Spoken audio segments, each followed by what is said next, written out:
ఆ, యూదా పత్రికల ఇప్పుడు ఆ, జయశ్రీ తల్లి పాడిన పాట కూడా కృప గురించి ఉన్నది కదా. మనకున్న ఉద్యోగం కానీ అన్న ఆహారం అని ప్రతి ఒక్కటి కూడా దేవుని కృప అనే, అది ఎంత ఉన్నతమైన కృప అని ఉన్నది కదా.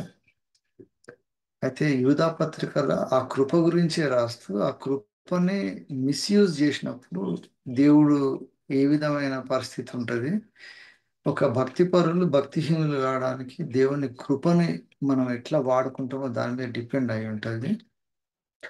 తర్వాత ఆత్మ సంబంధమైన యుద్ధం చేస్తున్నప్పుడు మనం శరీరంలో ఉన్నాము, ఈ లోకంలో ఉన్నాము కదా. చేసేటప్పుడు అఫెన్స్ డిఫెన్స్ అని రెండు ఉంటాయి కదా. ఇప్పుడు ఎనీ ఒక గేమ్ ఆడినా కూడా లేకపోతే ఒక యుద్ధం చేసినప్పుడు కూడా కొన్నిసార్లు మనల్ని మనం కట్టుకొని ఆపాల్సి వస్తుంది, కొన్నిసార్లు ఏమో ముందు పోయి ఫైట్ చేయాల్సి వస్తుంది. ఈ రెండు కూడా విశ్వాస జీవితంలో రెండు కూడా ముఖ్యమని యూదా పత్రికలో రాస్తాడు. సో కృపని మిస్యూజ్ చేసుకుంటూ ఉన్నప్పుడు, ఎందుకంటే యూదా పత్రిక రాసేటప్పుడు భక్తుడు రాసినప్పుడు రక్షణ గురించి దేవుని గొప్ప డెలివరెన్స్ ఉన్నది కదా, మనకు ఎంత గొప్ప రక్షణ మనకి ఇచ్చిన దాని గురించి రాద్దాం అన్నప్పుడు పరిశుద్ధులకు ఒక్కసారి అప్పగింపబడిన బోధ గురించి రాయాలని పరిశుద్ధాత్మ ప్రేరేపణ చేస్తాడు. ఈ బైబిల్లో అరేంజ్ చేసిన దాన్ని బట్టి చూస్తే కూడా యూదా పత్రిక ప్రకటన ముందర పెట్టాల్సి వచ్చింది. ఎందుకు పెట్టాల్సి వచ్చిందంటే ఫైనల్ బ్యాటిల్ ఎట్లా జరగబోతున్నది, దానికి విశ్వాసులు ఏ విధంగా ప్రిపేర్ కావాలని. బైబిల్ ఇంతకు ముందు ఉన్న అన్నిట్లో కూడా దేవుని రక్షణ గురించి ఎంతో విషయాలు రాసినాక రక్షింపబడిన వాళ్ళు దేవుని రక్షణను దేవుని కృపను మిస్యూజ్ చేస్తే తర్వాత రేపు జరగబోయే అంతకాలపు పరిణామాలలో దేవుని పక్షాన నిలబడలేకపోతారు అన్నమాట. అటు నిలబడలేకపోయే ప్రమాదం ఉంటది కాబట్టి యూదా పత్రిక రాసింది. అది కూడా ప్రకటన ముందల పెట్టాల్సి వచ్చింది. ఇక్కడ 2వ అధ్యాయంలో ఉంటుంది చూడు, ప్రియుల మూడవ వచనంలో ఉంటది. ఒకటే అధ్యాయం ఉంది దీంట్లో. ప్రియులారా, మనందరికీ కలిగిన రక్షణ గురించి మీకు వ్రాయవలనని విశేష ఆసక్తి గలవాడనే ప్రయత్నపడుచుండగా పరిశుద్ధులకు ఒక్కసారి అప్పగింపబడిన బోధ నిమిత్తం మీరు పోరాడవలనని మిమ్మల్ని వేడుకొనుచున్నాను. పోరాడాలి అంటున్నాడు అనమాట అక్కడ. యూద పత్రికల్ని ఇంకొక దగ్గరకు వచ్చినాక 21వ వచనంలో ఉంటుంది, కాచుకొని ఉండుడి అని అంటాడు చూడండి. ఇది ప్రియులారా, మీరు విశ్వసించు అతి పరిశుద్ధమైన వాటి మీద మిమ్మును మీరు కట్టుకొనొచ్చు, పరిశుద్ధాత్మలో ప్రార్థన చేయొచ్చు, నిత్య జీవార్థమైన మన ప్రభువు యేసుక్రీస్తు కనిపెట్టుచు దేవుని ప్రేమలో నిలుచున్నట్లు కాచుకొని ఉండుడి అని. దేవుని ప్రేమలో నిలబడాలని మనం కాచుకోవాలంటున్నాడు. ఒకటేసారి అప్పగింపబడిన బోధ గురించి మనం పోరాడాలంటున్నాడు. సో కాచుకొనడం అంటేనేమో డిఫెన్స్, పోరాడడం అంటేనేమో అఫెన్స్ అన్నమాట. సో స్పిరిచువల్ వార్ఫేర్ లా ఈ రెండు మనం చేయాలంటున్నాడు. దేవుని ప్రేమ నుండి బయటికి పోకుండా మనల్ని మనం కాపాడుకోవాలంటుంది. తర్వాత ఒకటే బోధ అప్పగింపబడింది, ఆ బోధని మిస్యూజ్ చేసుకునేటోళ్ళు ఉంటారని రాస్తాడు చూడు. వాళ్ళు ఏలైనగా కొందరు రహస్యంగా జొరబడి ఉన్నారు. ఇది విశ్వాసుల గురించే రాస్తున్నాడు, అన్యుల గురించి కాదు.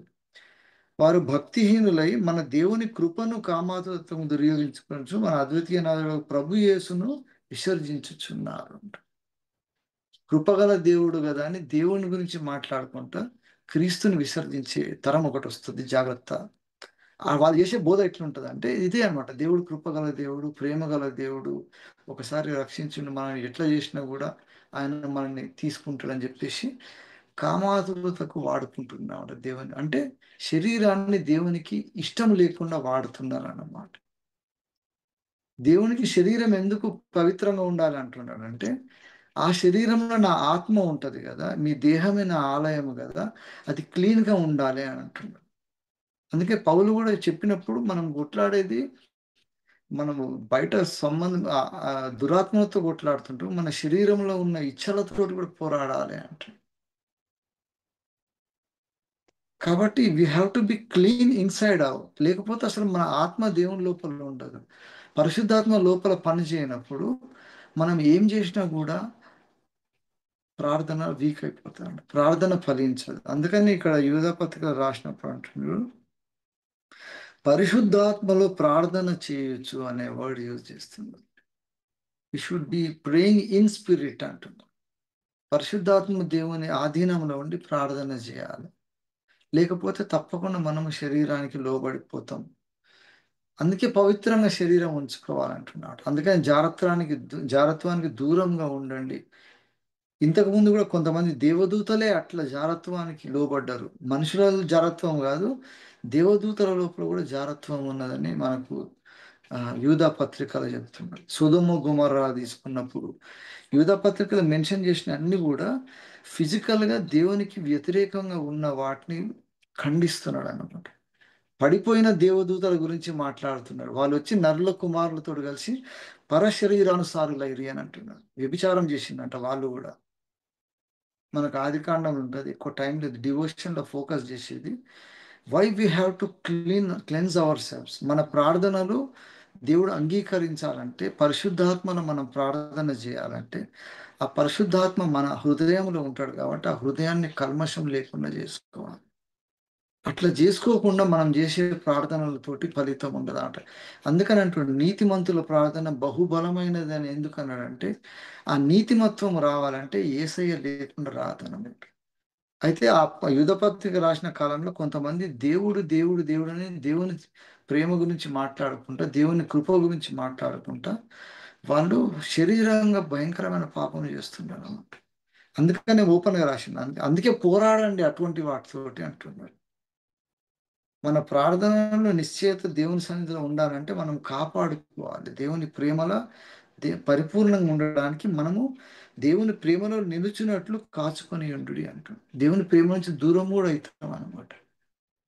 ఎట్లా దూరం అవుతాం అంటే క్రీస్తుని విసర్జించినప్పుడు దూరం అవుతాం అని మనం మొదట రాస్తున్నాం అనమాట. అనగా మన అద్వితీయ నాథులకు ప్రభు అయిన యేసుక్రీస్తుని విసర్జించుచున్నారు అంటున్నాడు 4వ వచనంలో. సో బైబిల్ని ఇంటర్ప్రిట్ చేసినప్పుడు how you understand the love of God and the justification of God రెండు ఉన్నాయన్నమాట. దేవుడు న్యాయవంతుడు, నీతిమంతుడు, పరిశుద్ధుడు, ప్రేమ గలవాడు, కృప గలవాడు, ఇవన్నీ ఉన్నాయి కదా. దీంట్లో మనం ఒకటే కృపని ప్రేమను తీసుకొని దేవుడు ఎట్లయినా ప్రేమిస్తాడని చెప్పేసి మనం దేవునికి వ్యతిరేకంగా బ్రతకడానికి అవకాశం ఉండి కొంతమంది దేవదూతలు పడిపోయినారు, సొదొమలో పడిపోయినారు. ఇట్లా ఎంతో మంది వాళ్ళ శరీరాలని దేవునికి వ్యతిరేకంగా పెట్టుకుంటున్నారు. అటువంటి శరీరాన్ని క్రీస్తుకు అప్పగించినప్పుడు అసలు కొరింథీల పౌలు ఎక్స్ట్రాడినరీ స్టేట్మెంట్ ఇస్తాడు. అది ఒకసారి చూద్దాము. Why we have to be holy. మన మనస్సాక్షి కల్మషం లేకుండా ఉండాలంటే, తప్పకుండా మన శరీరం ప్రాపర్గా ఉండాలంటే ఏమంటుండంటే, 2 కొరింథియన్స్ లో రాసిన 3వ అధ్యాయంలో ఉన్నది చివరి వచనము. మనం అందరము ముసుకులేని ముఖంతో ప్రభు యొక్క మహిమ అద్దము వలె ప్రతిఫలింపజేయచ్చు, మహిమ నుండి అధిక మహిమను పొందొచ్చు, ప్రభువు ఆత్మ చేత ఆ పోలికగానే మార్చబడుచున్నాం. Without the intervention of the Holy Spirit, we cannot transform ourselves into the likeness of Christ. క్రీస్తు పోలికకు మారాలంటే పరిశుద్ధాత్మ రావాలి. పరిశుద్ధాత్మ మన లోపల పనిచేయాలంటే కల్మషం లేవద్దు, శరీరంలో ఉండకూడదు. అందుకని అంటాడు, మీ శరీరమును జారత్వానికి అప్పగించకండి అని పౌలు ఎంత ఖండితంగా చెప్తాడంటే మనకు అది. ఎందుకంటే శరీరం పౌలు రియలైజ్ అవుతాడు శరీరం ఎంత ఇంపార్టెంట్ అంటే అని. మొదటి కొరింథీ పత్రికలో ఉన్నది చూడండి, 6వ అధ్యాయంలో ఉన్నది 15వ వచనంలో, మీ దేహములు క్రీస్తునకు అవయవములై ఉన్నవని మీరు ఎరుగరా అంట. మన బాడీ దేవుడు ఇచ్చిండు కదా, దీనికి అన్ని రకాల హార్మోన్స్ ఉన్నాయి, రకరకాలవి పెట్టి ఆయన అంటుండు ఇది క్రీస్తు శరీరానికి అవయవం అని మీరు అంటున్నారు. అటువంటి అవయవం మీరు జారత్వానికి ఎట్లా అప్పగిస్తారు? అసలు అన్కాంప్రమైజింగ్ అనమాట. అందుకనే దేవుడు మనకు ఒక శరీరం అమర్చి మన శరీరానికి రకరకాల ఛాలెంజెస్ పెట్టిండు అనమాట. పెట్టి అన్ని in spite of all those challenges మనము పవిత్రులుగా ఉండడానికి ఇష్టపడాలి, పరిశుద్ధులుగా ఉండడానికి ఇష్టపడాలి. అందుకని ఈ కొరింథీ దాంట్లో రాసినప్పుడు విలువ పెట్టి కొనబడిన వారు గనక మీ దేహములతో దేవుణ్ణి ఘనపరచుడి అని పౌలు రాస్తాడు. పౌలు కూడా శరీరాన్ని నలగగొట్టుకుంటున్నా అంటాడు. మనం చేసే ప్రార్థనలకు పవర్ ఎప్పుడు వస్తుంది అంటే మనల్ని మనం సరిగా కల్మషం లేకుండా చేసుకోవాలి. మన పరిశుద్ధాత్మ క్లీన్ ఉండాలి అంటున్నాడు. అది ఎప్పుడు క్లీన్గా ఉంటుంది అంటే మనస్సాక్షి సరిగా ఉండాల్సి వస్తుంది. మనస్సాక్షి సరిగా ఉండనప్పుడు కల్మషం అయిపోతా అంట. కల్మషం అయినప్పుడు మనకు డైరెక్షన్స్ ప్రాపర్గా ఉండవు అనమాట. మనల్ని మనం జస్టిఫై చేసుకునే ఒక ఆలోచన విధానం అలవాటు చేసుకుంటాం. పాపంలో ఉన్నా కూడా దాన్ని జస్టిఫై చేసుకోనికి బైబిల్లోకి వెళ్ళి కొన్ని వచనాలు తీసి సరేలే మనము బాగానే ఉన్నాము కదా అనుకుంటాం. పవర్ లేకుండా పోతుంది. మన ప్రార్థనలకు శక్తి ఎందుకు ఉండదంటే దానికి లింక్ ఇట్లా చేసిండు అనమాట. పరిశుద్ధాత్మ లోపల ఉండి మనం ప్రార్థన చేయాలంట. అందుకని అటువంటి ప్రార్థన చేసినప్పుడే దేవుడు గొప్ప కార్యాలు చేసిండంట. కల్మషం లేకుండా ఉండాలంట. మన మనస్సాక్షికి కల్మషం లేకుండా ఎట్లుండగలుగుతాం అసలు? ఇట్ ఈస్ నియర్లీ ఇంపాసిబుల్ అన్నమాట. మనస్సాక్షిని సరి చేసుకోవాలంటే మనం ఖచ్చితంగా అవలంబించాల్సిన ఒక పద్ధతి ఉన్నది. ఒక్క నిమిషం దాని గురించి మాట్లాడి మనం కంక్లూడ్ చేసి విల్ ఎంటర్ ఇంటూ ప్రేయర్స్. ఏమంటుండంటే హెబ్రీ పత్రిక పౌలు మాట్లాడుతున్నాడు. మనస్సాక్షికి కల్మషము తోచకుండున్నట్లు ప్రోక్షింపబడిన హృదయం గలవారు నిర్మలమైన ఉదకంతో స్నానం చేసిన శరీరము గలవారై ఉండాలి అంటున్నాడు. హెబ్రీ పత్రిక 10వ అధ్యాయం 22లో అంటున్నాడు. మన విశ్వాసము పోరాటంలో కొన్నిసార్లు ఏమో అఫెన్సివ్ స్టెప్ తీసుకోవాలి, కొన్నిసార్లు ఏమో డిఫెన్స్ తీసుకోవాలి. మనమేమో మన విశ్వాసాన్ని కాపాడుకోవాలి. తర్వాత కామాతుతకు శరీరంతో పోరాడాలి, దురాత్మలతోటి పోరాడాలి. సో ఈ అఫెన్స్ అండ్ డిఫెన్స్ చేసేటప్పుడు మనం పరిశుద్ధులుగా దేవుని ప్రేమలో ఉండడానికి, ఆత్మలో ఉండడానికి కీ ఏముందంటే మన మనస్సాక్షిని కల్మషం లేకుండా పెట్టుకోవాలి. ఎట్లా కల్మషం లేకుండా ఉంటుంది అంటే ఒకవేళ మనస్సాక్షి కల్మషం అయినాక మనకు మనస్సాక్షి కరప్ట్ అవుతుంది అనమాట. అప్పుడు మనం పాపం చేసుకుంటా లేకపోతే రకరకాల దేవునికి వ్యతిరేకమైన చేసుకుంటా ఒకలాంటి థియాలజీ స్టార్ట్ చేస్తాం, ఒకలాంటి ఫిలాసఫీ స్టార్ట్ చేస్తాం. తప్పదు బ్రదర్, ఇది లోకం ఎట్లున్నది, మనం చేసిన కూడా అంతకంటే పాపం చేసిన వాళ్ళని దేవుడు రక్షించలేదా అని మనం చేసే తప్పుని జస్టిఫై చేసుకుంటూ మనం దేవునికి దూరం అవుతా ఉంటాం. అందుకని మనస్సాక్షిని ఎంత డెలికేట్గా పెట్టుకుంటే ఎట్లుంటుంది అంటే అసలు ఇప్పుడు ఒక చెవిటోల్ని ఏసై మంచిగా చేస్తాడు, మూగోని బాగా చేస్తాడు. ఇవన్నీ చేసినప్పుడు మనకు సూచక క్రియలుగా అనిపించినాయి కదా. అవన్నీ స్పిరిచువల్గా తీసుకోండి. తీసుకుంటే మనకు కూడా ఎన్నోసార్లు పరిశుద్ధాత్మ చెప్తుంటే మనము దానికి చెవులు వాటికి అప్పగించాం అనమాట. వినం వాటిని పక్కకు పెట్టేస్తాం. చెవులు సరిగా పనిచేయవన్నమాట. ఆత్మ అరుస్తూ ఉంటుంది, అరే నన్ను పట్టించుకో, నువ్వు క్లీన్ అవుతలేవు అని. కానీ మనం వాటిని పట్టించుకోము. సో ఇటువంటి డీవియేషన్ ఎప్పుడు వస్తుంది అంటే మనస్సాక్షికి కల్మషం అయినప్పుడు మనం భయంకరమైన పాపంలో ఉండి పరిశుద్ధులం అని ఫీల్ అవుతా ఉంటాం. దేవుని సన్నిధికి పోయినప్పుడు దేవుని కృపను చూసినప్పుడు దేవుని కృపని ఎంత గొప్పగా మనం రిసీవ్ చేసుకోవాలి, తీసుకోకుండా ఆ కృపతోటి మనము ఎంతైనా కృపగల దేవుడు కదా, మనం పాపం చేసినా రక్షిస్తాడులే అని దేవుని తెలిసి తెలిసి దేవునికి వ్యతిరేకంగా మన శరీరాన్ని అప్పగిస్తాం అన్నమాట. అందుకే పౌలు ఖండితంగా ఏం రాస్తుందంటే మనస్సాక్షి కల్మషము తోచకుండునట్లు, తోచొద్దంటే ఏమి చేయాలంటే హృదయాలు ప్రోక్షింపబడి ఉండాలంటాడు. శరీరాలేమో ప్యూర్ ఉండాలంటున్నాడు. హృదయాలు ప్రోక్షింపబడాలి, నిర్మలమైన ఉదకంతో స్నానం చేసిన శరీరం ఉండాలంటున్నాడు. విశ్వాస విషయంలో సంపూర్ణ నిశ్చయిత కలిగి ఉండాలి. అప్పుడు మనం చేస్తున్న ప్రతి ప్రార్థన కూడా మనం దేవుని సన్నిధిలో దేవుడు గా దేవుడు వినే ప్రార్థనలు అన్నమాట. ఎందుకంటే మనం ప్రోక్షింపబడిన హృదయం ఉంటుంది, మన లోపల కల్మషం ఉండదు అన్నమాట. అటువంటి ప్రార్థనలు చేసినప్పుడు మనం ఎక్కడ ఉండి ప్రార్థన చేస్తున్నాం, ప్రపంచంలో ఎక్కడనో ఇరాన్లోనో ఎక్కడనో తెలియని ప్రదేశంలో నార్త్ ఇండియాలో ఎక్కడనో సేవకులు దేవుని కొరకు నిలబడ్డప్పుడు మన ప్రార్థనలు వాళ్ళకు ఆయుధాలలాగా తయారవుతాయి.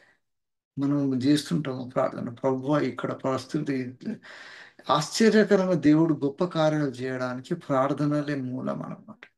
అందుకని ఫ్రమ్ వేర్ వీఆర్ ప్రేయింగ్ అనేది ముఖ్యం కాదు, కానీ హౌ వీఆర్ ప్రేయింగ్ దాని ఎఫెక్ట్ ఎట్లుంటుంది అంటే ఒక మనకు ఇంతకుముందు కూడా మనం ఎన్నోసార్లు రిఫర్ చేసినాం. ఏలియా మనం వంటి మనిషే కానీ ప్రార్థన చేసినప్పుడు ప్రకృతి మొత్తం ఆగిపోతుంది.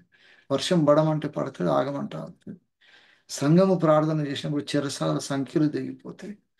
So God can do wonders with prayers indirectly అన్నమాట. మనం ఇక్కడ కూర్చొని ఏం చేస్తున్నాం, పొద్దున్న ప్రార్థన చేస్తే అవసరమా లేదా అనుకుంటుంది, కానీ ఈ ప్రార్థనలతోటి యుద్ధాలు ఆపగలం, ఈ ప్రార్థనలతోటి గొప్ప కార్యాలు చేసే సేవకులకు ఇవి కవచాల్లాగా ఉంటాయి. అద్భుతమైన గొప్ప కార్యాలు దేవుడు చేయడానికి ఈ ప్రార్థనలు ముఖ్యం. కాబట్టి యేసయ్య అంటున్నట ప్రార్థనలో నిలకడగా ఉండి చేయాలంట. దేవుని ప్రేమ లోపల ఉండి ప్రార్థన చేయాలి, ఆత్మ లోపల ఉండి ప్రార్థన చేయాలి. దానికి మన శరీరంలో ఉన్న కల్మషం పోవాలి, హృదయం ప్రోక్షింపబడి ఉండాలి. ఈ రెండు కాంబినేషన్ ఉన్నప్పుడు దేవుని ఆలోచనలు మన ప్రార్థనలు సింక్ అవుతాయి అన్నమాట, ట్యూన్ అవుతాయి అన్నమాట. అందుకని మనం కలుగును గాక అన్నప్పుడు దేవుడు అన్ని కలిగినట్టు, వర్షం ఆగిపోను గాక అని ఏలి అంటే వర్షం ఆగిపోయింది, సూర్యుడు ఆగిపోవాలి అని అన్నప్పుడు ఆగిపోతాయి. ఇటువంటి గొప్ప కార్యాలు ఎందుకు జరిగినాయి అంటే ప్రార్థనల కరెక్ట్గా లింకప్ అయినాం అనమాట. ఈ ఉదయకాలం కూడా మనం కూడా దేవుని కృపను ఏ విధంగా అర్థం చేసుకుంటున్నాము, దేవుని కృపను మనం ఈజీ తీసుకొని ఆ క్లాజ్ కింద దేవుడు ప్రేమగల దేవుడు కృపగల దేవుడు కదా అని మన శరీరాన్ని మన ఆలోచనలను దేవునికి వ్యతిరేకంగా పెట్టుకున్నట్టయితే దేవుడు అంటున్నాడు, మీరు విలువ పెట్టి కొనబడిన వారు దేహాన్ని లైట్ తీసుకోవద్దు అంటున్నాడు. మీ ఆలోచనలు అన్ని కూడా సరిగా ఉండాలి. మీ ఆలోచనలలో తప్పైనప్పుడు నేను వ్యభిచారుల కింద రాసుకుంటాను మిమ్మల్ని అంటాడు. పరశరీరానుసారులైన దేవదూతలు కూడా వాళ్ళని కటిక చీకటి గల బిలంలో దాచిపెట్టిన అంటున్నాడు. So God will not compromise his grace with justice అన్నమాట.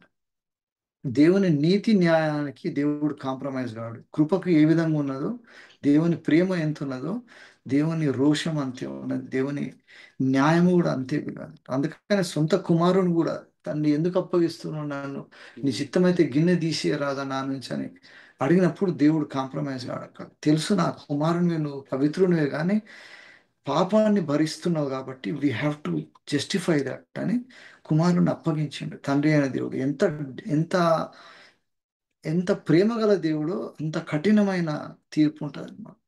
శిలువ మీద మనకు కనిపిస్తుంది, you will see the God's anger and God's love at the same time. దేవుని కృప కనిపిస్తుంది, దేవుని న్యాయము కనిపిస్తుంది, న్యాయం కూడా తీరుస్తాడు అక్కడనే. సో మన విషయంలో కూడా దేవుడు అది చేయబోతున్నాడు. కాబట్టి మనం ఏదో దేవుడు ప్రేమగల దేవుడు అని లైట్ తీసుకుంటే మాత్రం దేవుడు అంటాడు, అసలు నువ్వు చేసే ప్రార్థనలు మొక్కుబడులు నాకు అవసరమే లేదు అంటాడు. సో ఉదయకాలం మనము దేవుని సన్నిధిలో ప్రార్థన చేసేటప్పుడు ఈ రియలైజేషన్ తోటి, విశ్వాస పోరాటంలో అఫెన్స్ అండ్ డిఫెన్స్ రెండు ముఖ్యమే. డిఫెన్స్ ఏంటంటే మనము దేవుని ఆత్మలో ఉండి ప్రార్థన చేయాలి, అప్పుడే మనల్ని మనం కాపాడుకోగలుగుతాం, అప్పుడే పోరాడడానికి మనకు దేవుడు సహాయం చేస్తాడు అన్నమాట. దేవుడు ఇచ్చిన ప్రతి ఆలోచన బట్టి దేవునికి మహిమ